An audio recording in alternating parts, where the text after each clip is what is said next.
everyone, we're back with Lake Missoula Tea Company tea tastings, and today I got Jake, the other part of the team here.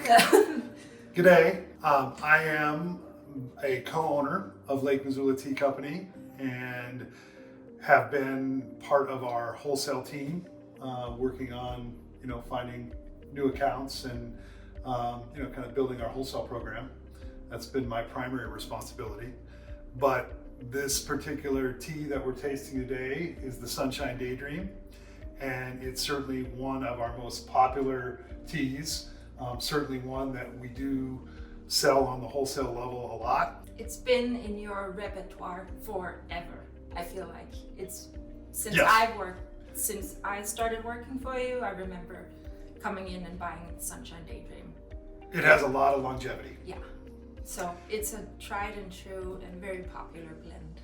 And just to give a little background on the name, I have been a Grateful Dead fan for many years since I was in college, and so have seen shows, but this tea really brought out some of those really good feelings when it starts getting warmer and the sun comes out and you're feeling Like right now. like This right now. Beautiful spring here. Here we are in Missoula during spring break, and yeah, it's a really nice day, but it evokes that feeling of warmth and sweetness. Yeah. I'm gonna start brewing it so we can talk while it's steeping. Sounds good. Yeah.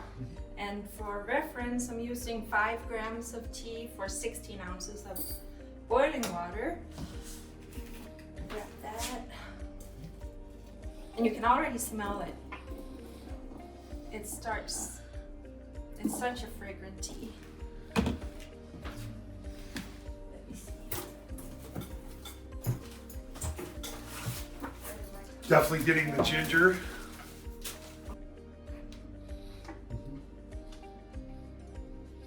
This is also a tea that we love cold, so it makes a very good chill tea. Oh yeah. For folks, don't think of it as just being something you can brew hot. It's definitely interchangeable. Oh yeah, an all-season tea. Good hot, good cold. It's really good with a splash of lemonade. Just Make it a hurts Palmer. The peach just pops. Yeah. And of course, when you are brewing this tea,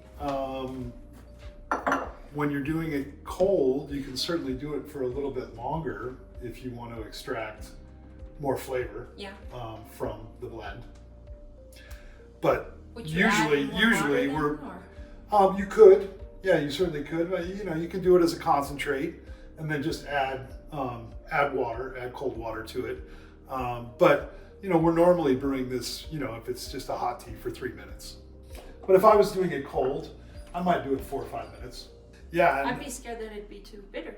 It doesn't. I think between the ginger and the peach, it just kind of, I don't know, it kind of keeps the tea in control, or, it definitely does. I've never really felt it as being bitter. No, that's excellent. Yeah. So it's a forgiving tea. it's a forgiving tea. Yeah. It really is. As far as a black blend, I think this tea has a great flavor profile, which is why so many of our customers, both on the retail and the wholesale level, identify with it. As we've said, it's relatively easy to brew and is forgiving. I think also that lots of people want something sweet without having to add sugar or other sweetener to it. And so this tea certainly fits the bill. So yeah, it's a good match, I think, for a lot of people in terms of what they want to taste.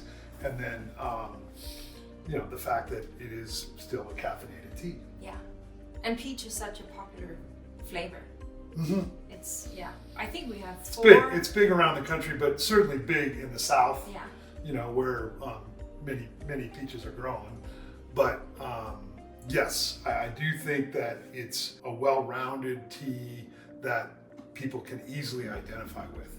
It's just, like I said, I'm trying to think of another black blend that is as popular, and it's hard for me to come up with one. It's always been on the top. It has a really nice color Cheers. to it. Yeah, it's beautiful. Of course, the ginger is good for your stomach and aids digestion.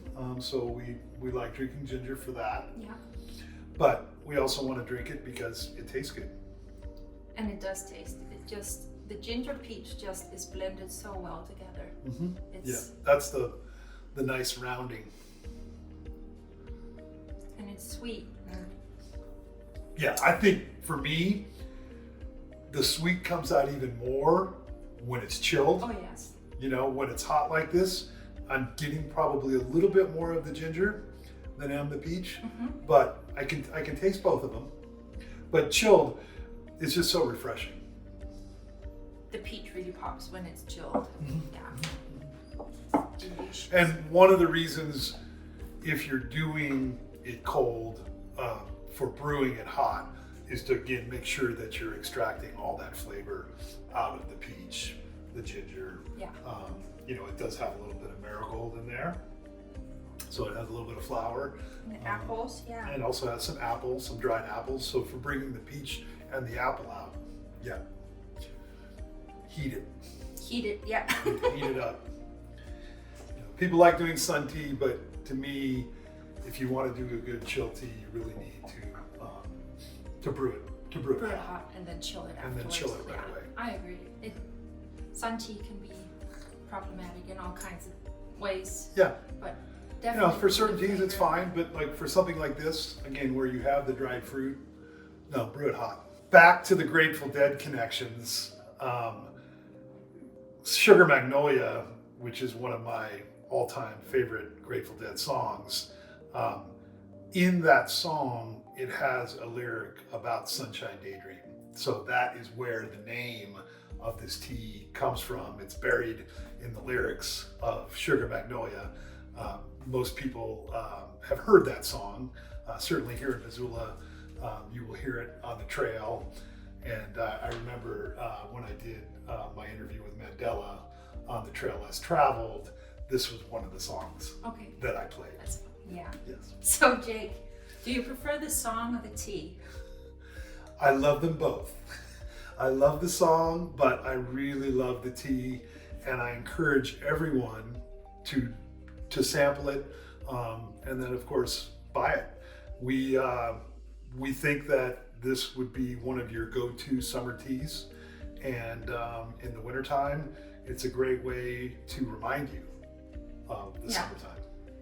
That's very true. Yeah, a little cup of summer. A little cup of summer during the dark days. During the dark days of Yeah. winter. Yeah.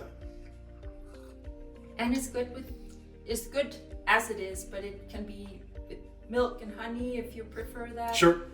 Yep, you could put some of that in Yes, here yeah. and make it a fog. But again, it stands on its own. The ingredients that are in this black tea, to me are pronounced enough to stand on their own. Well, Gunilla, thanks for inviting me. Yeah, and thanks for coming. I look forward to doing this again with y'all. Thanks for watching. Please like and subscribe.